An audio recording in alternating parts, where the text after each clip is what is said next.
যে কলেজও যেই ফলাটা পড়ে এতে মাসুমের মতো দাঁড়িয়ে হোক, কলেজও ফরুণ্য ফলাটা, ইউনিভার্সিটির ফরুণ্য ফলাটা মাসুমের মতোতে দাঁড়িয়ে হোক, দাঁড়িয়ে রাখনের লগে লগে তার ক্লাসের ফলাফানি দেখবা টিটকারি মারা শুরু করবো।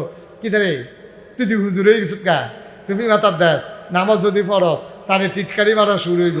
আচ্ছা কলেজের ফলাফানি মাইয়া ফানে টিটকারি মারুক মান্য নেওয়া যায়। তুমি আজ বিয়া করছো, তুমি দাঁড়িয়ে রাখছো, দেখবো তোমার বউ এবারে তোমার টিটকারি মারা শুরু হয়েছে। ঠিক কিরকম? দাঁড়িয়ে রাখছে, পাঞ্জাবি গাও দেয়, টুফি মাথার দেয়, 5 ওয়াক্ত নামাজ পড়ে, তার শালিয়ে ফোন দিয়ে জিজ্ঞেস আফা দুলাভাইয়ের কি খবর, কত দুলাভাইকে আছে বা হেতাই মনে করছে, শালিয়ে মনে করছে কি অ্যাক্সিডেন্ট হইলো নাকি, কে কি তাফা কোনো ক্ষতি হয়েছে, কত দুলাভাই হুজুর হয়ে গেছে কেন দুলাভাই বিলে হুজুর হয়ে গেছে। তারা লগে লগে বুঝ জ্বালাইছে। আবু জেহেলে কি বুঝছে, তো সমাজের নেতা আছি, হ্যাঁ বুঝ জ্বালাইছে, এই তোরা যে হুনতে আসো লা ইলাহা ইল্লাল্লাহ কি এটা বুঝছ? কয় না আমরা তো বুঝছি না। কয় লা ইলাহা ইল্লাল্লাহ মানে হইল আল্লাহ ছাড়া কোনো বিধানদাতা নাই, বিচার করুন না নাই, মেল করুন না নাই, সর্দারি করুন না নাই, আল্লাহর বিধান ছাড়া কোনো বিধান নাই, বিধান চলবে শুধুমাত্র আল্লাহ। তা আমি আবু জেহেল যে তোমরা রেলওয়ে সমাজটা চালাইতে আসি, মোহাম্মদের লা ইলাহা ইল্লাল্লাহ কায়েম হয়ে গেলে আমার আবু জেহেলের নেতাগিরি শেষ। ঠিক কিনা কম? আবু জেহেলে কত নেতাগিরি যদি না থাকে তো আমি ভাইচাতাম গীতা, তো আমি ওহন বাধা দিত না, পরে বাধা দিলে লাভ হইব কি? এর লেগে আবু জেহেল গিয়া বাধা দিছে। আর টাকা যাক, বাধা দাও, শক্তি প্রয়োগ করো, মোহাম্মদের লা ইলাহা ইল্লাল্লাহ ঠেকাও। তারা ঠেকাইছে ইসলামকে এই জন্য যেন আবু জেহেলের নেতৃত্ব ঠিক থাকে। আচ্ছা আবুল আহাবে বাধা দিল কেন? আবুল আহাব ছিল তৎকালীন জমানায় সুদি কারবারি, সবচেয়ে বড় সুদখুর। সেই সুদখুর বাধা দিল আবুল আহাব কেন? সে বাধা দিছে এই জন্য, মোহাম্মদে যে কয় লা ইলাহা ইল্লাল্লাহ, তাইলে বিধান চলবে আল্লাহ, সুদের ব্যবসা আর চলবে না, তাইলে আমি আবুল আহাবের কামাই রোজগার শেষ। সুতরাং তাড়াতাড়ি লা ইলাহা ইল্লাল্লাহ থামাও, টাকা যাক, খেলা সুন্দর হোক, আবুল আহাব এই মোহাম্মদরে থামাও, আমি আবুল আহাবের ব্যবসা চাঙ্গা রাখো। এই জন্য আবুল আহাব নবীজির বিরোধিতা করেছে। ঠিক কিনা কম? আপনি রাজি না? আব্দুল্লাহ নবী এটা তো খাইছে বিপদ, বাত্তির তলা আন্দাই রে। এবার রাজি কিন্তু কইতো না, যদি আবার ছবি তুল্লা কেউ। হ্যাঁ আছে, রাজি আছে, রাজি রাজি 2-3 বার কইছে, চিনি তো আমি, ওনার সাথে পরিচয় হয়েছে। মাহফিল মার হাবা কন, সবাই কন মার হাবা। নাকি কারবারটা হয়েছে, জেলখানাগুলো ভরে যাওয়ার কথা ছিল চোর গুন্ডা বদমাইশ ডাকাত দিয়া, আর আমার দেশের জেলখানাগুলো ভরে গেছে আলেম ওলামা দিয়া। ঠিক কিনা কন? তোমরা কম তামাশা করেছো, তোমরা বেজ্জতি করে ইমামের চাকরি খেয়ে ফেলেছো কোরআনের কথা বলার কারণে। মঞ্চের ভিতরে উলামায়ে কেরাম যখন দ্বীনের আলোচনা করেছে, তোমরা রাজনৈতিক প্রভাব খাটাইয়া ইমামের বক্তার কাছ থেকে মাইক কেড়ে নিয়েছো, বেজ্জতি করে তোমরা নামিয়ে দিয়েছো। আমি বলেছি বাধা আসবে, আবার যদি বাধা আসে লড়াই হবে সমানে সমান। ঠিক কিনা বলো? পথ কণ্টকাকীর্ণ, এ পথে চলতে গেলে পা হবে রক্তে রঞ্জিত, পিচ ডালা পথ হবে রক্তে রঞ্জিত। সুতরাং এ পথ কখনো সহজ পথ ছিল না, এ পথ আমাদের জন্য কঠিন পথ।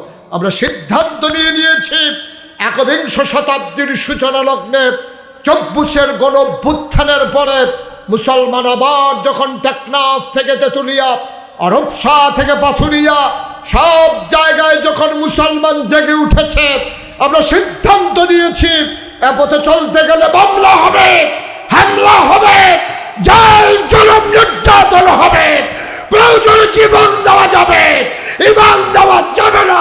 রাজি আছো কিনা হাত তুলে দেখা।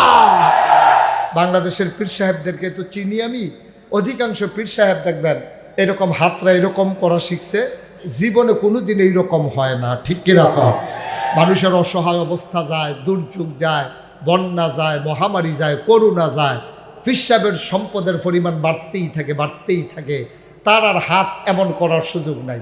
এই খালি এই শিখছে, রিক্সাওয়ালাতে ওঠে হালয়, হগিন দিবে দিয়ে এটা যে জাততে পায় তারতে খায়। নাদানের তো একটা জাত ফদ আছে বেড়া, কেড়ায় জানি ওই যে এমনি যে সবসময় থাহে, কেড়ায় জানি এমনি ঘুরাই দিছি, এটা আবার এমনি ঘুরা যায় গিয়া, এটা থাহে না, ফিক্সড হয়ে গেছে এইরকম। লইতে লইতে অভ্যাস খারাপ হয়ে গেছে। এই যে গত বন্যা গেল, আমি মুশতাক ফয়েজি 15 দিন আমার পরিবার থেকে আমি বিচ্ছিন্ন ছিলাম। 15টা দিন আমি আমার পরিবার থেকে বিচ্ছিন্ন ছিলাম। আমি বুক পানি ভেঙে ভেঙে, কোমর পানি ভেঙে ভেঙে মানুষের ঘরে ঘরে গিয়ে আমি সাহায্যের হাত পৌঁছে দিয়েছি। যে মানুষগুলোর কাছে আমাদের কিছু দায়বদ্ধতা আছে, তারা আমাদেরকে মডেল মনে করে, তারা আমাদেরকে আইডল মনে করে, আইকন মনে করে।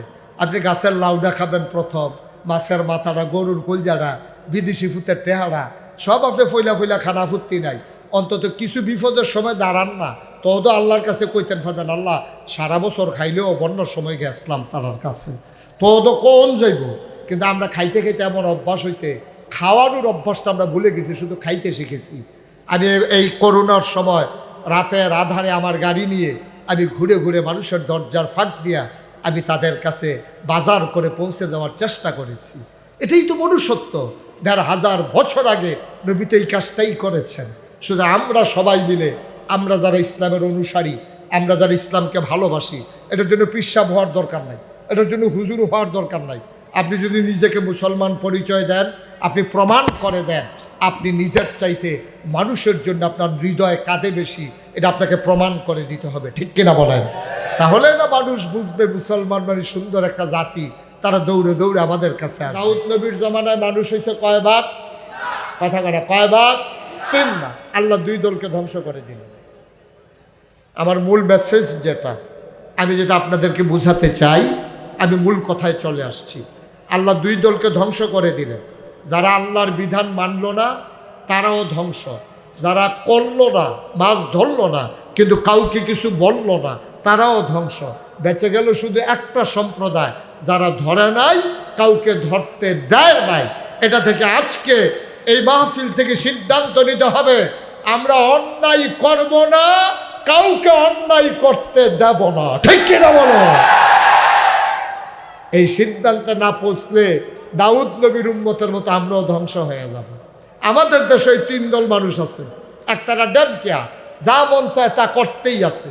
আরেকতারা করে না, কেউ কিছু কয়ও না। এবারে করে সুফি মানুষ, বিশ্বাস, এবারে দিন দুনিয়ার কোনো খবর নাই, এবারে কেউ করতে দেয় না। আরে কি কয়, নিজে করে না, কেউ ডাকও দেয় না। এইটাই হলো সবচেয়ে সর্বনাশের মূল। একটা বাংলাদেশের গোটা সভ্য পৃথিবীতে সব জায়গায় কারণে কারণে সরকার বদল হয়। সরকার বদল হয় গণ অভ্যুত্থানে, সরকার বদল হয় নির্বাচনের কারণে, সরকার বদল হয় কোনো রাষ্ট্রপ্রধানের মৃত্যুর কারণে। এছাড়া সরকার বদলার আর কোনো পদ্ধতি নাই। হয় নির্বাচন, নয় মৃত্যু, নয় জনগণের আন্দোলন। সরকার সব জায়গায় বদল হয়, শুধু বাংলাদেশে না, গোটা পৃথিবীতেই বদল হয়। কিন্তু সরকার বদলের সিস্টেম, রাষ্ট্রীয় অবকাঠামো, ভদ্র পৃথিবী যেদিন থেকে শুরু হয়েছে সব জায়গায় সরকার বদল হয়েছে। একমাত্র বাংলাদেশ তার ব্যতিক্রম, যেখানে সরকার বদল হওয়ার পরে 330 জন মেম্বার অফ পার্লামেন্ট, আমলা কামলা বদুল্লা, র্যাব, গোয়েন্দা, উপদেষ্টা, ঊর্ধ্বতন কর্মকর্তা সরকার বদলের সাথে সাথে একসাথে সবাই দেশ ছেড়ে পালিয়ে গেছে। বাংলাদেশ ছাড়ার কোথাও হয় না। কারণ কি বলতে পারবেন? কারণ হইল ওই দাউদ নবীর হেই গ্রুপ। আমরা করতাম না, কেউ কিছু কইতাম না। আমরা কন্যার দলটা যদি আরো শক্ত হইতো, যদি আমরা যারা বলি অন্যায়ের বিরোধিতা করি, এই গ্রুপটা যদি আরো শক্ত হইতো, এই জগদ্দল পাথর 17 বছর লাস্টিং করতে পারতো না, ঠিক কিনা কম? এই লাস্টিং করার কারণ হলো আমরা কিছু কিছু ম্যাত্রা মার্খা লোক আছে, এবারে সুফি মানুষ, এবারে কেউ কিছু কয়ও না, এবারে গোনা কয় আমি সাথে ফাঁসে নাই, আমি নিজে বা এটা করতাম পারতাম না, কেউ বাধাও দিতাম পারতাম না। আল্লাহ নবী কয় তোমারে আমি দুনিয়াতে রাখতাম না। তুমি বাটফার মার্খা লোক, তুমি আলু, তুমি হুটকি তো লাগো, গুস্তি তো লাগো, তোমার যেহানো দে মাসাল্লাহ কি মিল দিয়ালা। আসেনি রে বাটফার। আল্লাহ কি সিদ্ধান্ত নিলেন দেখেন, কই বাটফারের দল দুনিয়াতে জায়গা নেই। নবী করিম সাল্লাল্লাহু আলাইহি ওয়াসাল্লাম 1500 বছর আগে, খুব খেয়াল, এই 2 জনকে একটু দইরা বসাই দেন না। এখন থেকে কিন্তু যারা উঠে তারা আর বিচার হইতো না। এখন থেকে বিচার হইব যারা লগের তো উঠছে তারা। এই ওয়াজে তো এতক্ষণ চলতে আছে যে আমরা নিজে উঠি না, কেউ যে কিছু কই না, এইটাই তো মূল সমস্যা। আমরা উঠবো না, কাউকে উঠতে দেব না। টান দিয়ে দাফনা দুফনা আলগা করে নেবে। মাহফিলতে উডন কি ইয়া বসকারা পাইছ, মাত্র শুরু এনে হইছে ওয়াজ। তারা মনে করছে কতক্ষণ পরে মাইক সাইডা দিতে আছে, সাংঘাতিক দেরি হইব, অনেক দেরি হইব। এমন আছে যে ফজরের আজানও দিয়া হইতে পারে, কখন যাওয়া মার হাবা কয় না রে, জোরে কয় না মার হাবা। তাহলে আমরা অন্যায় করব না, কাউকে অন্যায় করতে দেব না। সবাই রাজি আছি ইনশাআল্লাহ? যে আল্লাহ যেন কবুল করে, সবাই পড়ে না আমিন। এই রাজিটা যদি আরো আগে হইতেন। আপনি রাজি না? আর তুললেন না দি, এটা তো খাইছে বিপদ। বাত্তির তলা আন্দাই রে। এবার রাজি কিন্তু কইতো না, যদি আবার ছবি তুল্লা লাই কেউ। হ্যাঁ আছে, রাজি আছে, রাজি রাজি 2-3 বার কইছে। চিনি তো আমি, ওনার সাথে পরিচয় হয়েছে মাহফিলে। মার হাবা কন, সবাই কন মার হাবা। ভাইরা, এটা হচ্ছে আমাদের মূল সিদ্ধা, ফান্ডামেন্টাল ডিসিশন। আমরা অন্যায় করব না, কাউকে অন্যায় করতে দেব না ইনশাআল্লাহ। আল্লাহ যেন কবুল করে, সবাই কন আমিন। আচ্ছা, ও আমি যদি মুশতাক ফয়েজি, হ্যাঁ নাগাই শরীফ শাহ হুজুর, কথা কেন না, আমি যে নাগাই শরীফ শাহ হুজুর মুশতাক ফয়েজি, আমি যদি এখন জিকির শুরু করি লা ইলাহা ইল্লাল্লাহ লা ইলাহা ইল্লাল্লাহ, ফজর পর্যন্ত যদি জিকির করি, কেউ আমার বিরোধিতা করবে না। বরংস বেরিয়েতে দেশি মুরগির ডিম সিদ্ধ করে ফাড়াইব যে হারে হুজুরে যে জিকির করতে আছে মেহনত হয়ে গেছে গে, বোধ হয় 4-5টা দেশি মুরগার ডিম খাওয়া দরকার আছে। আরেক বেরিয়ে দেখবেন দেশি মুরগা বোনা কইরা ফাড়াইব। বিদেশি ফুতের টেহারা, বিদেশি কম্বলরা, আতর, সুরমা, কাজল, কত উপহার আমার লাগে আইয়া পড়বো লা ইলাহা ইল্লাল্লাহ কইলে। আচ্ছা, আমি মুশতাক ফয়েজি লা ইলাহা ইল্লাল্লাহ কইলে চতুর্দিকে হাদিয়া ইয়ে, তোহফা ইয়ে, টেহা পয়সা ইয়ে, এই কথাটাই তো নবীজি 1500 বছর আগে কইছিল। এই লা ইলাহা ইল্লাল্লাহ, আমি যে লা ইলাহা ইল্লাল্লাহ কই, জিকির করি, আমরা দেশের ফিরসাবরা খানকার ভিতরে, তালিমের ভিতরে, মাহফিলের ভিতরে যেই জিকিরটা করে, আমার নবী 1500 বছর এই জিকিরটাই করছিল, লা ইলাহা ইল্লাল্লাহ মুহাম্মাদুর রাসূলুল্লাহ। তা আমি নাগাই শরীফ সাহেব জিকির করলে আমারে কেউ বাধা দেয় না, কেউ কিছু কয় না, কেউ কোনো দৌড়ানো দেয় না, টিটকারি মস্কারাও করে না, বরঞ্চ আরো হাদিয়াইয়ে। আর নবীজি যেই মাত্র কইছে সবাই পড়ো লা ইলাহা ইল্লাল্লাহ, বলার সাথে সাথে নবীর আপন চাচা আবু লাহাব, নবীর স্বাস্থ্য চাচা আবু জেহেল, এরপরে মক্কার যারা কাফের ছিল সবাই মিল্লা নবীর আক্রমণ করার জন্য ঘেরাও দিয়ে ফেলছে। নবীর গায়ের ভিতরে পাথর মারলো। আবু লাহাব চিৎকার করে বলল, ইয়া মুহাম্মদ তাব্বালাক, ও মোহাম্মদ তোমার ধ্বংস হোক। আবু জেহেল নবীকে আঘাত করতে গেল। আমি মুশতাক ফয়েজি লা ইলাহা ইল্লাল্লাহ কইলে কেউ বাধা দেয় না, বরঞ্চ খুশি হয়। আর নবীজি লা ইলাহা ইল্লাল্লাহ কনে এবার আর আফন চাচায় ফাত্তর মারে, হগলি মিল্লা মারত ধরে। এখানে একটা রহস্য আছে নাকি নাই? তাহলে বোঝা গেল আমার জিকিরটা নবীজির জিকিরটা সুন্দর হয়। বিষয়টা কি এরকম? আমারতে আমি যেমন সুন্দর করে লা ইলাহা ইল্লাল্লাহ কইতাম পারি, নবীজি এত সুন্দর করে পারছে না নাকি? নবী আমার চাইতে কত কোটি গুণ বেশি সুন্দর বলল, কিন্তু নবী বলার কারণে আঘাত আসলো, আমি বলার কারণে হাদিয়া আসলো। রহস্যটা কি? সমস্যাটা কোন জায়গায়? সমস্যা হলো মক্কার মানুষগুলো আরবি বুঝে। লা ইলাহা ইল্লাল্লাহ নবী যখন কইছে, তারা লগে লগে বুঝ জ্বালাইছে। আবু জেহেলে কি বুঝছে? তো সমাজের নেতা আছি, হ্যাঁ বুঝ জ্বালাইছে, এই তোরা যে শুনতে আসো লা ইলাহা ইল্লাল্লাহ কি এটা বুঝছ? কয় না, আমরা তো বুঝছি না।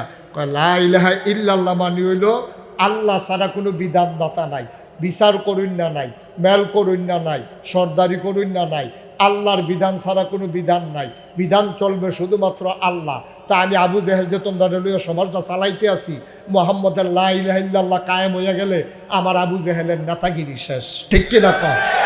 আবু জেহেলের কত নেতাগিরি যদি না থাকে তো আমি ভাইচাতাম গীতা, তো আমি ওহন বাধা দিত না, পরে বাধা দিলে লাভ হইব কি? এর লেগে আবু জেহেল গিয়া বাধা দিছে। আর টাকা যাক, বাধা দাও, শক্তি প্রয়োগ করো, মোহাম্মদের লা ইলাহা ইল্লাল্লাহ ঠেকাও। তারা ঠেকাইছে ইসলামকে এই জন্য যেন আবু জেহেলের নেতৃত্ব ঠিক থাকে। আচ্ছা, আবুল আহাবে বাধা দিল কেনে? আবুল আহাব ছিল তৎকালীন জমানায় সুদি কারবারি, সবচেয়ে বড় সুদখুর। সেই সুদখুর বাধা দিল আবুল আহাব কেন? সে বাধা দিছে এই জন্য, মোহাম্মদে যে কয় লা ইলাহা ইল্লাল্লাহ, তাইলে বিধান চলবে আল্লাহর, সুদের ব্যবসা আর চলবে না, তাইলে আমি আবুল আহাবের কামাই রোজগার শেষ। সুতরাং তাড়াতাড়ি লা ইলাহা ইল্লাল্লাহ থামাও, টাকা যাক, খেলা সুন্দর হোক, আবুল আহাব এই মোহাম্মদরে থামাও, আমি আবুল আহাবের ব্যবসা চাঙ্গা রাখো। এই জন্য আবুল আহাব নবীজির বিরোধিতা করেছে, ঠিক কিনা কম? আজকে তুমি সুন্দর করে আল্লাহর দেওয়া বিধানটারে সুন্দর করে মানা শুরু করো, যে কলেজও যেই ফলাটা পড়ে এতে মাসুমের মতো দাঁড়িয়ে হোক, কলেজও ফরুণ্য ফলাটা, ইউনিভার্সিটির ফরুণ্য ফলাটা মাসুমের মতোতে দাঁড়িয়ে হোক, দাঁড়িয়ে রাখনের লগে লগে তার ক্লাসের ফলাফানি দেখবা টিটকারি মারা শুরু করবো, কি রে তুই হুজুর হয়ে গেছিস কা, তুমি মাতার দেশ নামাজ যদি ফরস তাহলে টিটকারি মারা শুরু হইব। আচ্ছা, কলেজের ফলাফানি মাইয়া ফানে টিটকারি মারুক, মান্য নেওয়া যায়। তুমি আজ বিয়া করছো, তুমি দাঁড়িয়ে রাখছো, দেখবো তোমার বউ এবারে তোমার টিটকারি মারা শুরু হয়েছে, ঠিক কিরকম? দাঁড়িয়ে রাখছে, পাঞ্জাবি গাও দেয়, টুফি মাথার দেয়, 5 ওয়াক্ত নামাজ পড়ে, তার শালিয়ে ফোন দিয়ে জিজ্ঞেস, আফা দুলাভাইয়ের কি খবর? কত দুলাভাইকে আছে বা হেতাই মনে করছে, শালিয়ে মনে করছে কি অ্যাক্সিডেন্ট হইলো নাকি, কে কি তাফা কোনো ক্ষতি হয়েছে? কত দুলাভাই হুজুর হয়ে গেছে কেন? দুলাভাই বিলে হুজুর হয়ে গেছে। মুসলমান লম্বা সময় কথা বলার সুযোগ পাবো না ভাই। অতিতাসের মুসলমান, পার্শ্ববর্তী এলাকার মুসলমান, মন দিয়ে শুনো রে ভাই, আল্লাহর নবী থেমে যাওয়ার মানুষ না, তিনি একটা মিশন নিয়ে বের হয়ে গেছেন, যে মিশন নবী ইন্তেকালের আগে আমাদের কাঁধে দিয়ে গেছেন। আমাদেরও দায়িত্ব হলো সমাজ থেকে ওই পাপাচার, দুর্নীতি আর রাহাজানি, লুটতরাজ, চাঁদাবাজ, সন্ত্রাস সবগুলোকে দমন করে একটা সোনার বাংলাদেশ তৈরি করা। এমনই চেয়েছিলেন 1500 আগে নবীজি। নবী যখন চাইলেন সুন্দর একটা পৃথিবী বানাবেন, খেয়াল করে দেখো নবীর জন্ম মক্কায়, খুব খেয়াল, গভীর মনোযোগ। নবীর জন্ম মক্কায়, নবীর শৈশব মক্কায়, নবীর কৈশোর মক্কায়, নবীর তারুণ্য মক্কায়, নবীর যৌবন মক্কায়, বিয়ে করলেন নবী মক্কায়, নিজের বাড়ি মক্কায়, শ্বশুর বাড়ি মক্কায়, মেয়ে বিয়ে দিলেন মক্কায়, ব্যবসা করলেন মক্কায়, লেনদেন করলেন মক্কায়। নবী থাকতে পারলেন না মক্কায়, নবী চলে যাওয়া লাগলো মদিনায়, ঠিক কিনা? ইসলাম মানার কারণে তিতাসের মানুষ দাউদকান্দি যাওয়া লাগে নাই, দাউদকান্দির মানুষ তিতাস আসা লাগে নাই। আমি মুশতাক ফৈজি ব্রাহ্মণপাড়া ছেড়ে বুড়িচং যাওয়া লাগে নাই, কুমিল্লা ছেড়ে ঢাকা যাওয়া লাগে নাই। তাহলে নবী কেন লাগলো? নবী তো দুর্নীতিবাদ ছিলেন না, জবরদখলকারী ছিলেন না, মানুষের সম্পদ লুণ্ঠন করেন নাই। কেন নবী চলে যাওয়া লাগলো? কারণ হলো একটাই, কোরআনে আল্লাহ বলে দিয়েছেন, ওয়ামা নাকামু মিনহুম ইল্লা আইয়ুমিনু বিল্লাহিল আজিজিল হামিদ। কোনো অপরাধ নাই, একটাই অপরাধ, এক আল্লাহর উপরে ঈমান এনেছে, ঠিক কিনা? আমরা হলো ঈমানের দাবিদার, আমরা দাবি করি ইমানদার, প্রকৃত ইমানদার আমরা না। প্রকৃত ইমানদার হইলে আমরাও দেশ ছেড়ে পালানো লাগতো। দেখছেন না গত সরকারের আমলে কি কারবারটা হয়েছে? দেখছেন না কি কারবারটা হয়েছে? জেলখানাগুলো ভরে যাওয়ার কথা ছিল চোর, গুন্ডা, বদমাইশ, ডাকাত দিয়া, আর আমার দেশের জেলখানাগুলো ভরে গেছে আলেম ওলামা দিয়া, ঠিক কিনা? তোমরা কম তামাশা করেছো, তোমরা বেজ্জতি করে ইমামের চাকরি খেয়ে ফেলেছো কোরআনের কথা বলার কারণে। মঞ্চের ভিতরে উলামায়ে কেরাম যখন দ্বীনের আলোচনা করেছে, তোমরা রাজনৈতিক প্রভাব খাটাইয়া ইমামের বক্তার কাছ থেকে বাইক কেড়ে নিয়েছ, বেজ্জতি করে তোমরা নামিয়ে দিয়েছ। আমি বলেছি বাধা আসবে, আবার যদি বাধা আসে লড়াই হবে সমানে সমান, ঠিক কিনা বলো?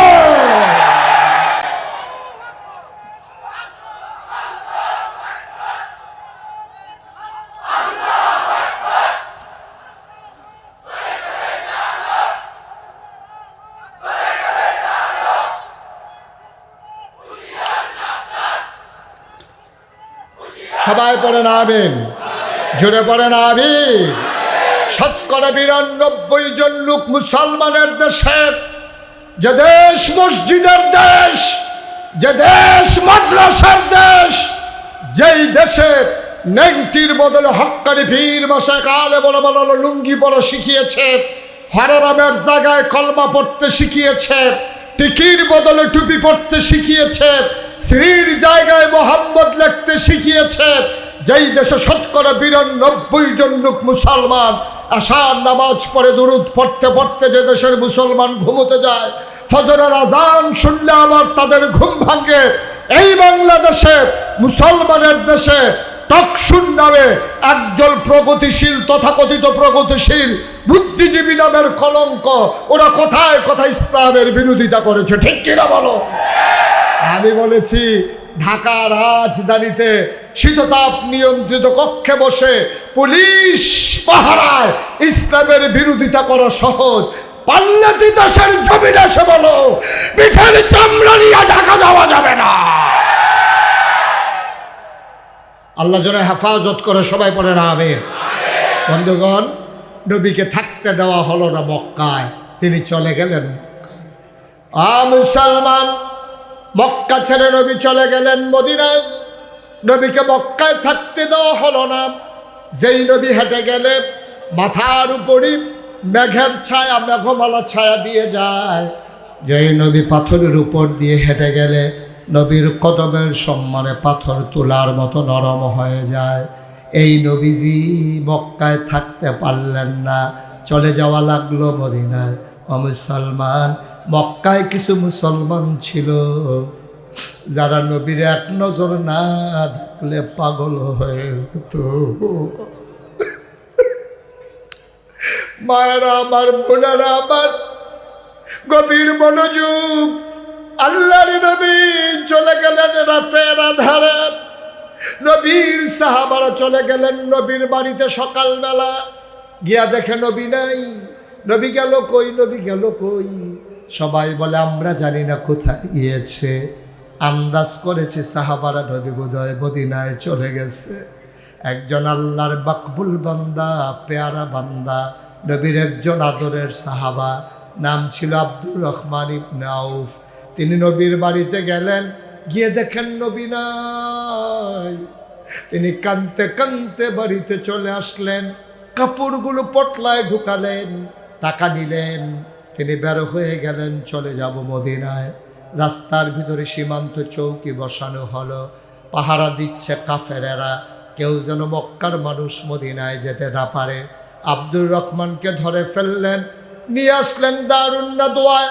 তৎকালীন সংসদ, তার নাম ছিল দারুন নাদওয়া। মেম্বার অফ পার্লামেন্ট যারা, ওরা ছিল আবু জেহেল, আবুল আহাব, উতবা, সাইবা, মুগীরা।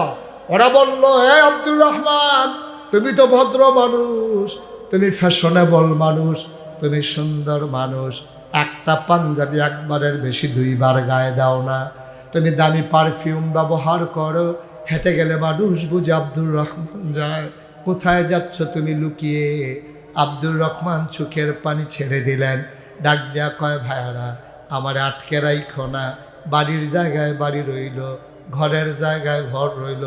ও ভাই, আমারে ছেড়ে দাও, আমি চলে যাব মদিনায়। কয় কেন মদিনায় যাবা? কয় যে এই মক্কায় নবী নাই, এই মক্কায় আব্দুর রহমান বাঁচবে না।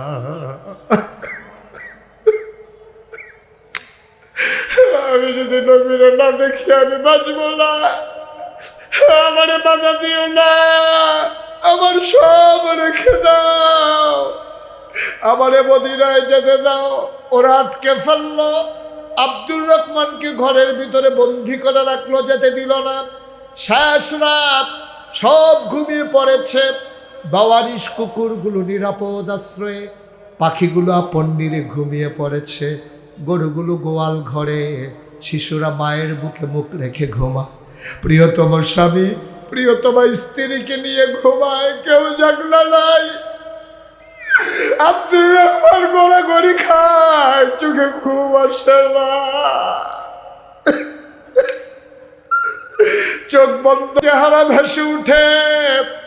সবাই যখন ঘুমিয়ে পড়ল, শেষ রাতে আব্দুর রহমান উঠলেন, সেরা একটা লুঙ্গি পরে, গায়ে কোনো কাপড় না চাপিয়ে তিনি আস্তে করে বের হলেন মদিনার দিকে। সীমান্ত ক্রস করলেন।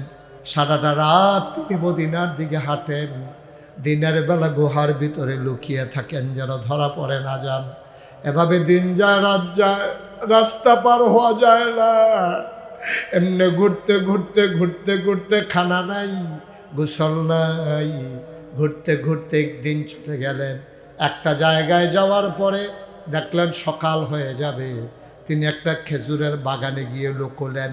মনে করলেন সারাটা দিন লুকিয়ে থাকবো, রাতের বেলা আবার হাঁটা শুরু করব।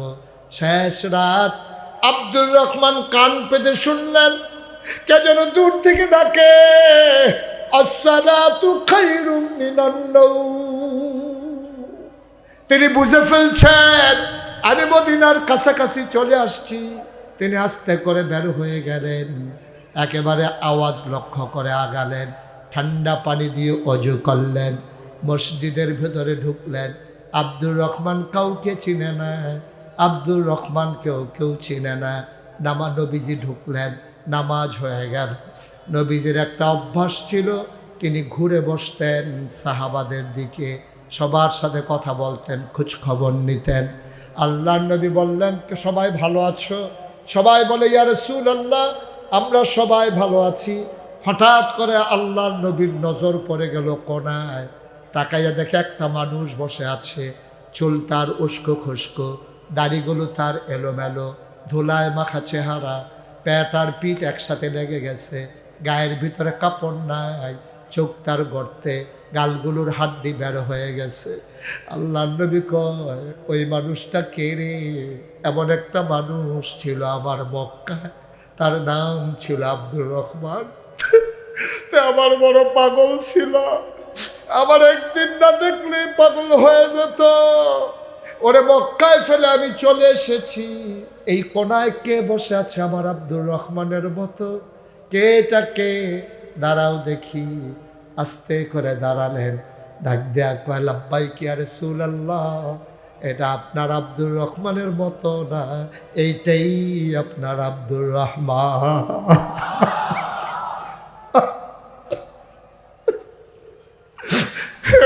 আপনার আব্দুর রহমান, আমি আপনার আব্দুর রহমান। আল্লাহর নবী আব্দুর রহমান কেমনে আসলি? কই ইয়া রাসূলুল্লাহ ওরা আমার টাকাগুলো রেখে দিয়েছে, আমার কাপড়গুলো খুলে রেখে দিয়েছে। ইয়া রাসূলুল্লাহ ইয়া হাবিবাল্লাহ আমি এসেছি বড় কষ্ট করে। নবী গো কতদিন হয় আপনারে দেখি না, আমি পাগল হয়ে গেছি আপনারে না দেখে। আল্লাহ নবী আমার কাছে। আল্লাহ নবী হাত দুইটা ছড়িয়ে দিলেন, সবাই রাস্তা করে দিল। আব্দুর রহমান হাঁটতে হাঁটতে নবীর সামনে চলে গেলেন। নবী হাত দুটো ছড়িয়ে দিলেন, লাফ দিয়ে আব্দুর রহমান বুকের মাঝে পড়ে গেলেন। জান্নাতি গন্ধ নবীর গায়ের। আব্দুর রহমান নাক দিয়ে ঘষে ঘষে গন্ধ নেয়। নবীজিরে ছাড়তে চায় না আব্দুর রহমান। খুবই ধরে আপনারে দেখি না, ও নবী কি অন্যায় আমার ছিল গো নবী। আমি তো কারো উপরে কোনো জুলুম করি নাই, আমি তো কারো সম্পদ লুণ্ঠন করি নাই, কোনোদিন ধমক দেওয়া কাউর একটা কথাও বলি নাই।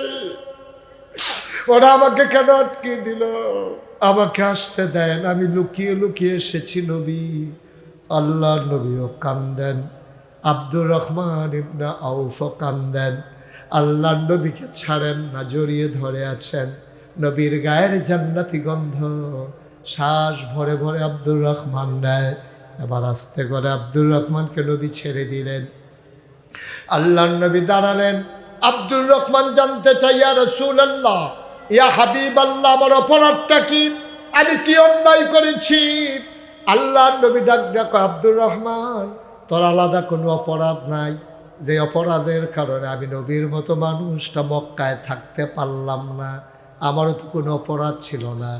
একটাই আমাদের সবার অপরাধ, ওয়ামা নাকমু মিনহুম ইল্লা আইয়ুমিনু বিল্লাহিল আজিজিল হামিদ। কোনো কুসুমাস্তীর্ণ ছিল না, এপথ কণ্টকাকীর্ণ, এপথে চলতে গেলে পা হবে রক্তে রঞ্জিত, পিচ ডালা পথ হবে রক্তে রঞ্জিত।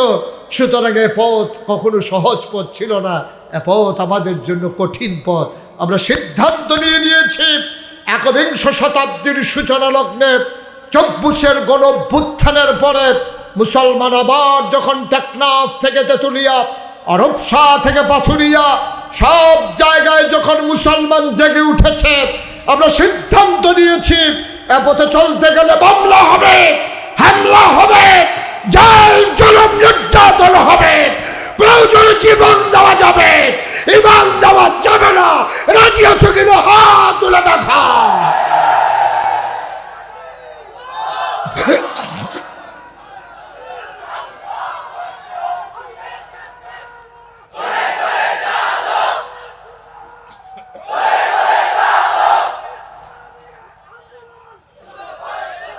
সবাই পড়ে না আমিন, জোরে পড়ে না আমিন। বন্ধুগণ, আমার আদরের মাসুম যে নাগাইশ দরবার পরিচালনা পর্ষদের সারা বাংলাদেশ থেকে বাছাই করা লোকজনের মাঝে সে হচ্ছে মজলিসে শুরার অন্যতম সদস্য। আপনাদের মানুষগুলোকে একত্রিত করে তার একটাই উদ্দেশ্য, দুনিয়াবি কোনো চাওয়া পাওয়ার হিসাব নাই। আমার সাথে পার্সোনালি কথা বলেছে, একটাই হিসাব, এ মানুষগুলো যদি একটা আলুর দেশা পায়, এ মানুষগুলো যদি জান্নাতে যেতে পারে, এ মানুষগুলো যদি দ্বীনের কথা শুনে শুনে তাদের ঈমানকে জাগিয়ে নিতে পারে, তাহলে তার এই আয়োজন, এই টাকা খরচ করা, আপনাদের আশা বসা, তাহলেই সার্থকতা। ঠিক কিনা বলেন? আপনারা জানেন, এই নাগাইশ দরবার শরীফ যেখানে আমার নামে লেখা আছে মুশতাক ফৈজি পীর সাহেব, আমার মাসুম এই প্রায় যায়, অনেক সময় যায়। আপনারা তো অনেকে যেতে পারেননি, যাবেন, কারণ এই দুনিয়া ভোগ বিলাসের জন্য না ভাই, কয়দিনের জিন্দেগি। আমি মুশতাক ফৈজি, ইচ্ছে করলে অনেক কিছু করতে পারতাম। বাংলাদেশের পীর সাহেবদেরকে তো চিনি আমি, অধিকাংশ পীর সাহেব দেখবেন এরকম হাতরা এরকম করা শিখছে, জীবনে কোনো দিন এইরকম হয় না। ঠিক কিরকম?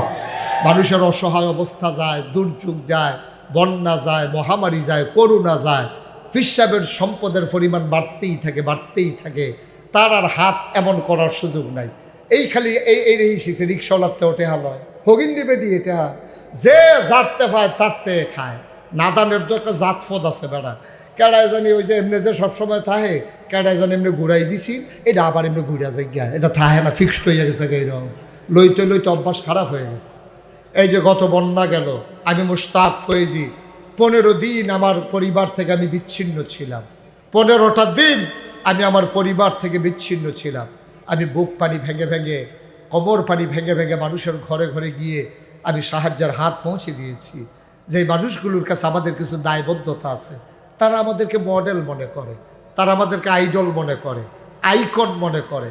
আপনি গাছের লাউডা খাবেন প্রথম, মাছের মাথাটা, গরুর কলজাটা, বিদেশি ফুতের টেহারা, সব আপনি ফইলা ফইলা খানা ফুর্তি নাই। অন্তত কিছু বিপদের সময় দাঁড়ান না, তো আল্লাহর কাছে কইতেন পারবেন, আল্লাহ সারা বছর খাইলেও বন্যার সময় গেছিলাম তার কাছে, তো কোন যাইব। কিন্তু আমরা খাইতে খাইতে এমন অভ্যাস হয়েছে, খাওয়ানোর অভ্যাসটা আমরা ভুলে গেছি, শুধু খাইতে শিখেছি। আমি এই করোনার সময় রাতের আধারে আমার গাড়ি নিয়ে আমি ঘুরে ঘুরে মানুষের দরজার ফাঁক দিয়া আমি তাদের কাছে বাজার করে পৌঁছে দেওয়ার চেষ্টা করেছি। এটাই তো মনুষ্যত্ব। ১,৫০০ বছর আগে নবী তো এই কাজটাই করেছেন। শুধু আমরা সবাই মিলে, আমরা যারা ইসলামের অনুসারী, আমরা যারা ইসলামকে ভালোবাসি, এটার জন্য পিসাব হওয়ার দরকার নাই, এটার জন্য হুজুর হওয়ার দরকার নাই। আপনি যদি নিজেকে মুসলমান পরিচয় দেন, আপনি প্রমাণ করে দেন আপনি নিজের চাইতে মানুষের জন্য আপনার হৃদয় কাঁদে বেশি, এটা আপনাকে প্রমাণ করে দিতে হবে। ঠিক কিনা বলেন? তাহলে না মানুষ বুঝবে মুসলমান মানে সুন্দর একটা জাতি, তারা দৌড়ে দৌড়ে আমাদের কাছে আসবে। যেই ভাবনা সেই কাজ। আমি চিন্তা করলাম, বাংলায় কথা বলে মুশতাক ফৈজি নামটা শুনে নাই, এমন লোকের সংখ্যা খুব কম বাংলাদেশে, পৃথিবীতে। এজন্য আমি চিন্তা করলাম এই পরিচিতিটাকে কাজে লাগাই। সব জায়গায় বাংলাদেশে আপনার কি আছে, হাসপাতাল আছে, তারপরে সব জায়গায় জায়গায় মসজিদ, এই সব জায়গায় মসজিদ আছে গ্রামে গ্রামে, কিন্তু সব গ্রামে গ্রামে কিন্তু হাসপাতাল নেই। আমি চিন্তা করলাম এই অসহায় মানুষগুলোর চিকিৎসা পাওয়ার অধিকার আছে। আল্লাহর খাস মেহেরবানি, আপনি নাগাইশ দরবারে গেলে দেখবেন 20,000 স্কোয়ার ফিট আমার একটা মসজিদ, নিচতলায় হাসপাতাল, দোতলায় 3তলায় মসজিদ। মারহাবা বলবেন না? নিচতলায় সবটা মিলিয়ে হাসপাতাল, একেবারে ফ্রি হাসপাতাল। সরকারি হাসপাতালেও আমার দেশে আপনার কি লাগে, একটা টিকিট কেটে ঢোকা লাগে। আমি বলেছি এই নাগাইশ দরবারের হাসপাতালে টিকিট কেটেও ঢোকা লাগবে না ইনশাআল্লাহ। এই 20,000 স্কোয়ার ফিট হাসপাতাল আর এই হাসপাতালের দোতলায় 3তলায় মসজিদ, একসাথে এই মসজিদে নামাজ পড়বে 6,000 লোক। কয় হাজার লোক? কথা বলো, কয় হাজার? 6,000 লোক একসাথে নামাজ পড়বে আমার মসজিদে। আর 20,000 স্কোয়ার ফিট হাসপাতাল আমার এই মসজিদের নিচতলায়। এই মসজিদের কাজ যখন, হাসপাতালের কাজ শুরু করেছি, ইঞ্জিনিয়ার যখন ড্রয়িং করে নিয়ে আসলো, আমি বললাম এই মসজিদ করতে কত লাগবে? কয় যে ওরা বলল যে হুজুর 15 কোটি টাকা। কয় কোটি? সত্যি আমি ভয় পাইছি, আমি তো এত ধনী মানুষ না, 15 কোটি দেওয়ার মতো আমার সামর্থ্য নাই। আমি ভয় পেয়ে বললাম, বেড়া 15 কোটি টাকা দিয়ে মসজিদ করো, এটা আমার এই দিয়ে হইব? কই হুজুর নিয়ত করে নামেন, আল্লাহ দিব। আমি নিয়ত করলাম, আল্লাহ 34 বছর মুশতাক ফয়েজি মাহফিল করি, প্রত্যেক বছর কম বেশিতে হাদিয়া পাই। 1 বছর মাহফিল করে যত টাকা হাদিয়া পাই, পুরো 1 বছরের হাদিয়া আমার মসজিদ আমি দান করে দেবো ইনশাআল্লাহ। আমি 25 লক্ষ টাকা আমার রক্তের কামাই দিয়া আমি মসজিদের কাজ শুরু করেছি। আজকে আসার আগে দেখলাম প্রায় 5 কোটি টাকা আমার মসজিদে খরচ হয়ে গেছে। 1তলার ছাদ হয়ে গেছে, দোতলার সেন্টারিং চলতেছে, কয়েকদিনের ভিতরে ছাদের ঢালাই হবে। এই ছাদের ঢালার জন্য আমার ইঞ্জিনিয়ার আমাকে জানিয়েছে যে হুজুর 15 কোটি যে বলছিলাম, 15 কোটিতে হবে না, এখন এই মসজিদের প্রাক্কলিত ব্যয় ধরা হয়েছে 30 কোটি টাকা। মারহাবা বলবেন না? আল্লাহর খাস মেহেরবানি, এই যে 5 কোটি টাকা খরচ করে ফেলছি, 1 টাকাও ঋণ নাই, ব্যাংকে টাকা আছে, সুরকি আছে, তারপরে আমার কিছু পাথর আছে, বাকি কাজও আগাইছে ইনশাআল্লাহ। 35 টন রড লাগে দোতলার ছাদে, 1500 বস্তা সিমেন্ট লাগে। মারহাবা বলবেন না? আমার এই মসজিদ আমার স্বপ্ন। এই যে মাহফিল থেকে আজকে যাব, গিয়া মসজিদের ছাদে উঠা আমি দাঁড়াইয়া দাঁড়াইয়া কান দিই, আল্লাহর লোকে কথা বলবো, আল্লাহ ও আল্লাহ, আমি তো ঘুমানোর সময় পাইনি, আর তুমি তো ঘুমাওই না। এই মসজিদে কত মানুষ কত টাকা দিল। আল্লাহ, তোমার বন্ধু নবী বলেছেন, মান বানা লিল্লাহি মসজিদান বানাল্লাহু লাহু বাইতান ফিল জান্নাহ, যে দুনিয়ায় মসজিদ বানাবে আল্লাহ তুমি নাকি জান্নাতে তার জন্য ঘর বানাবা। আল্লাহ, আমার এই মসজিদ আমার স্বপ্ন। আমি ঘুমাতে যাই, ঘুমাতে পারি না, স্বপ্নে দেখি মসজিদ, খাইতে গেলে চোখের সামনে মসজিদ ভেসে ওঠে। আমার এই মসজিদ আমার স্বপ্ন। এই স্বপ্নের মসজিদে আপনিও হবেন একজন গর্বিত অংশীদার। আমি চাই এই প্যান্ডেলে আমরা যারা আছি প্রয়োজনে 2 টাকা দেব, কিন্তু একটা লোক আমি মসজিদে শরিক হই নাই এমন যেন আমরা একজনও না থাকি ইনশাআল্লাহ। আল্লাহ যেন কবুল করে। সবাই পড়েন আমিন, সবাই পড়েন আমিন। আমরা ইচ্ছে করলে পারবো না ইনশাআল্লাহ। আপনি 10টা টাকা দিলে মরে যাবেন না, আপনি 1,000 টাকা দিলে মরে যাবেন না। আমি যে 25 লাখ টাকা দিছি, আমি কি 25 লাখ টাকা দেওয়ার মতো ধনী মানুষ নাকি? আল্লাহ তো আমারে ঢাইলা দিছে, দেওয়ার পরে আল্লাহ আরো বাড়াই দিছে আমারে। মসজিদও দিলে কমে না। আমার আবদা, একটা লুকও খালি যাবেন না। একটা ইচ্ছে করলে আপনি যদি মনে করেন যে হুজুর আমি ইনশাআল্লাহ 100 বস্তা সিমেন্ট দিয়ে দেবো, মোস্ট ওয়েলকাম, আহলান সাহলান মারহাবা, আমার মসজিদ আপনাকে স্বাগত। আপনি 10,000 টাকা দেবেন, এত কঠিন কিছু না। আমার ইউটিউবাররা আসতেছে, আমার ছেলেরা যারা ভলান্টিয়ার আছো, বেজধারী ভলান্টিয়ার, তোমরা একটু ভেতরে ঢুকো, সবাই মিলে আমরা শরীক থাকি। 100, 200, 10, 20, 50, 1000, 2000, একটা লোকও খালি যাবেন না। এই প্যান্ডেলটার ভিতরে আছেন কেউ যে হুজুর আমি ইনশাল্লাহ 1000 টাকা দিলাম? আছেন? ওই যে মাশাল্লাহ, ওই যে আমার ভাই, উনি 1000 টাকা দিয়ে দেন। ওই যে আরেকজন আছে ইনশাল্লাহ, সবাই 100। ওই যে আবার আরেক ভাই, 1000 টাকা করে 100 লোক দিলে 1 লক্ষ টাকা হয়ে যায়। এটা কঠিন কিছু না। ইনশাল্লাহ। কত? 5,000 টাকা দিলে মসজিদ হইব নাকি? আগে দিয়া লাইছে। বাচ্চা গেলেন এই কথা কইয়া। আমার ভাই, আমার খুব মহব্বতের ভাই, আমার প্রিয় ভাই, সবসময় যেখানে মাহফিলে থাকে, সভাপতি সাহেবের খবর কি আমার লোকে যাইয়া যে ইনশাআল্লাহ। আচ্ছা মাশাআল্লাহ, হুজুরের দিকে একটু থাকেন। একজন লোক উঠবেন না, দয়া করে, আমি কাউকে উঠতে বলি না। হ্যাঁ হ্যাঁ হ্যাঁ হ্যাঁ, তাড়াতাড়ি। আমার মা বোনেরা যারা আছেন, আমার কিছু ছেলেরা আসতেছে, আমার মা বোনেরা যারা আছেন, ভলান্টিয়ার ছেলেরা আসতেছে, আপনারা দয়া করে সবাই শরীর থাকেন। আমার মায়েরা বোনেরা কেউ খালি যাবেন না, আমরা মুখতাসার একটু দোয়া করব। উঠেন না কেউ, মুখতাসার একটু দোয়া করবো। এই যে পেছনে তোমরা যারা ভলান্টিয়ার আছো, সবাই মিলে একটু সহযোগিতা করো মসজিদের জন্য। আমার ভাইজান কি নাম? মেহেদি হাসান সেলিম ভাই, আমার খুব কাছের মানুষ, বাংলাদেশ জাতীয়তাবাদী দল বিএনপির সদস্য, কেন্দ্রীয় সদস্য, তিতাস উপজেলা। হ্যাঁ, আজকের মাহফিলের একটা বিশেষ আকর্ষণ, বিশ্বজয়ী কারি, আবার আদরের আবু রায়হান। নাম শুনছেন না আপনারা? চলে আসছেন, এই যে এখনই আসবেন ইনশাআল্লাহ। সবাই বসেন। আসার নামাজের পরে আবু রায়হান আসার নামাজ পড়াবে, তার সুললিত কণ্ঠের তেলাওয়াত দিয়ে আমার আবু রায়হান আমাদেরকে নামাজ পড়াবে ইনশাআল্লাহ। আমার আবু রায়হান চলে এসেছেন, আসার নামাজ পড়াবেন। আপনাদের যাদের অজু নাই, এই পশ্চিম পার্শ্ব অজুর ব্যবস্থা, এই পার্শ্ব অজুর ব্যবস্থা আছে। একজন এই যে চলে আসছে আবু রায়হান, আমাদেরকে নামাজ পড়াবে। আপনার হাঁটাহাঁটি করে, যাদের অজু নয় অজু করে আসেন, আর বাকি সবাই মিলে বসে থাকেন, উঠেন না, আল্লাহ যেন কবুল করে। আর আমি যেটা বলেছিলাম, মসজিদে আপনারা সবাই মিলে শরীক থাকেন, সবাই মিলে। এই হুজুর, ওই যে টাকাগুলা, যারা টাকাগুলো নিয়ে আসছেন, উঠাইছেন, টাকাগুলো এদিকে জমা দেন, আমাদের হুজুরের কাছে টাকাগুলো জমা দেন, আল্লাহ যেন কবুল করে। আমরা আসার নামাজ পড়বো এখন। সবার জন্য মুখতাসার একটু দোয়া।